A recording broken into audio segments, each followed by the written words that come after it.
like, uh-oh, is something wrong with him? Is he troubled in his head? But then he stayed in the game for a minute and went back to Bogdanovich, fouled him and went back to the free throw line and made those two. And then he took himself out with 4:35 left in a game they were up 16 in. And by the way, you could argue with 5:25 left, they're up 17. Ty could have pulled him out. But we saw these teams go on, especially Utah, on three-point binges.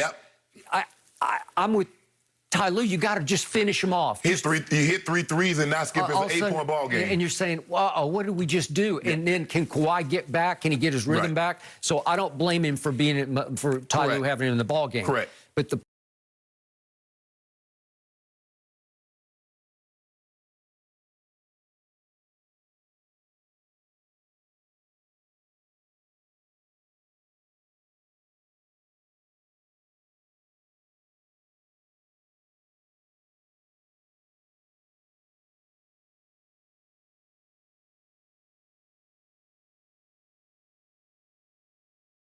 Ballmer, who wanted this, so you watch him over there just going crazy, screaming and yelling, and he thinks, because everything in his life, money could buy that, money could buy that. This is the one thing money really can't buy because there's too much luck that goes into it. And we've seen this whole playoff run determined by injuries everywhere, starting with the Lakers. And it looked like the Suns were in trouble. And then they weren't in trouble. Then it looked like Milwaukee was in trouble because they'd lost Giannis. And now he seems 100%. And now Milwaukee seems like the healthiest team left in the playoffs, right? We saw the Nets go through it. Okay, everybody went through it. So Ballmer's learning there's some things money can't control because money can't buy injury protection. You just can't. So now Ballmer sits back and he says, okay, well, I'd love to run this back. Well, the problem is Reggie Jackson became a huge part of it, and it's going to be very difficult for them to keep him. He ain't playing for 1.7 again next year, Skip. They have only his early bird rights. I don't want to get too complex and technical here, but they can maybe get up to $10 million to offer him. Well, I'm pretty sure somebody will offer him more than $10 million. And then it'll be up to Reggie. It's almost like Tampa Bay Bucks. Do you want to run it back because you thought you had a chance? Well, the Bucks won it all. So they could all say, we did this, and we know we could do it again. Well, these guys didn't do it. So do they know they could do it again? Do you really, do you want to risk that you're going to give up 10 extra million? Exactly. And for the very reason that you just spoke about. Injuries. That's it. Skip, they going along, they riding along smooth. They feel very good. Hold on. We came back against Dallas. We was down 0-2 against Utah, came back, won 4 straight. We're feeling great. And then boom. Once Kawhi gets, it's a whole different ball game. So they have to love what they did without Kawhi because they made quite a run without him. They went 4-4 without Kawhi after he was gone in those 8 games. But who played another sort of guts and glue role for them was Nicholas Batum. He played the 5th most minutes in the playoffs, so he was playing starters minutes. And he started a couple of the games. He's a free agent also. Okay, he's a free agent, and they have only their mid-level exception that they can delve into to try to keep him. Well, Charlotte's still on the hook for $9 million. For $9 million, so maybe you got a chance there. But then the key piece to this is going to be Reggie Jackson, and I don't know if they can keep him, and then I'm really uncertain they can keep Kawhi. So if a team's going to bid for Kawhi, what do they have to extrapolate out? Well, they'd say, maybe we could have him by midseason. I was told the tear is not that bad, that it's imminently fixable, and they did it yesterday, and that they were happy with it. But here's the thing with Kawhi. Most athletes says, I'm gonna work my butt off, and I'm going to get back as soon as possible. Kawhi says, I'm going to get back when I can. When it's right. When my body tells me it's okay. You think about he tried to, he go, ooh. No, he ain't. It's not going to be Adrian Peterson. Adrian Peterson tears his ACL in December. He comes back. That ain't how Kawhi works. It is not, which means that probably he won't be available until toward next year's playoffs. So if he is a Clipper, they might have a problem making it into the playoffs. You know, could they eke into the play-in tournament and then get Kawhi back? Well, you're going to have to pay a whole lot of money to find out to keep him, and somebody else is going to have to go Kevin Durant and just bet on the future and just say, well, we're willing to pay you the sun and the moon just to see if we can have you for the following year, not for next year, but the following year. But Skip, even if you think about it, two of the last 3 years, he's had an injury. One injury kept him out 74 games, and now he has this injury. is he willing to roll the dice? I don't know. And chance it? Because all the load management, it still does not exempt you from freak injuries. No. This was freak. It was freak. He turned 30, did Kawhi Leonard, on June 29th. So now you're getting into that stage and age where it starts to multiply in injuries. If you're injury prone, then it gets nth degree worse as you over time.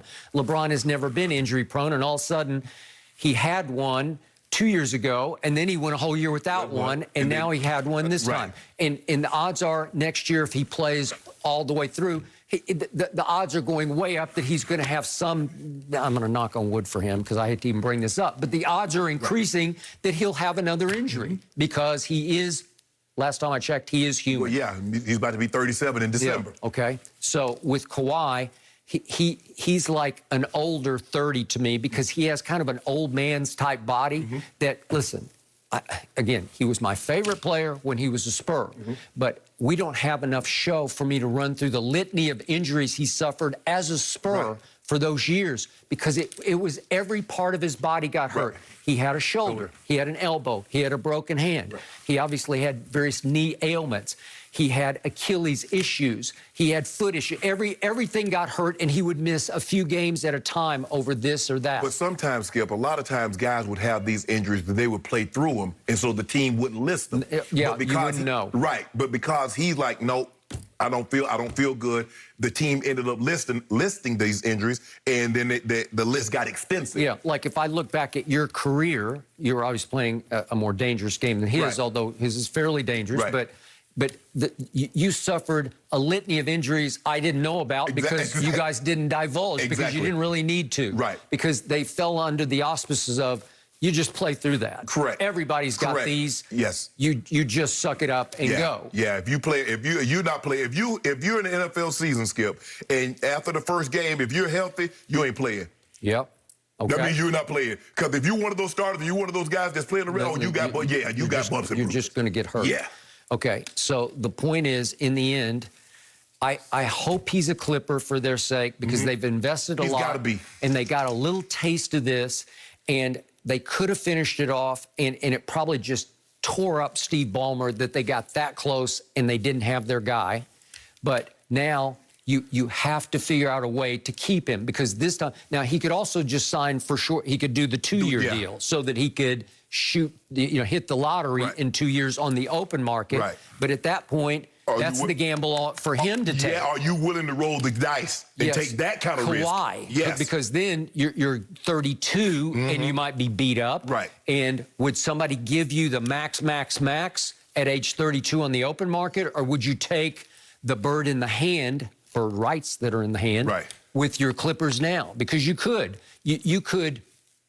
You could opt back in.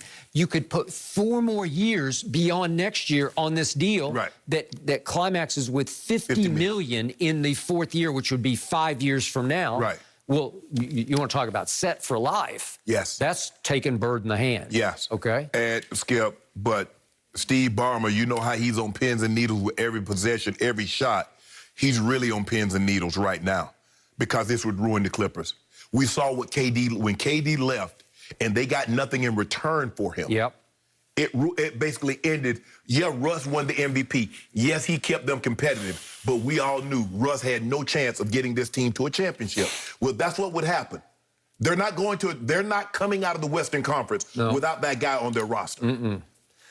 So it's possible that LeBron is now safe in what I was calling Kawhi Town. It's possible that Kawhi Town is now Georgetown at best, because it's possible that the Los Angeles Clippers next year will feature Paul George without Kawhi and without Reggie Jackson, and Terrence Mann's going to have to be the second star.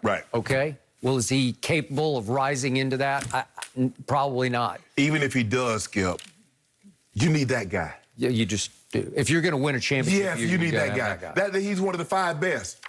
They don't grow. Those guys don't grow on trees, and you don't get an opportunity to get one of them very often. Nope. So even with that partial tear of his ACL, if he says, you know what, I'm going to move, there are going to be 15, 20 teams lining up. Okay, Uncle Dennis, what is it going to take for us to get him? What do you want? What does he need Look, in the end, he's a weird dude. And there are times he's hard to love, but he is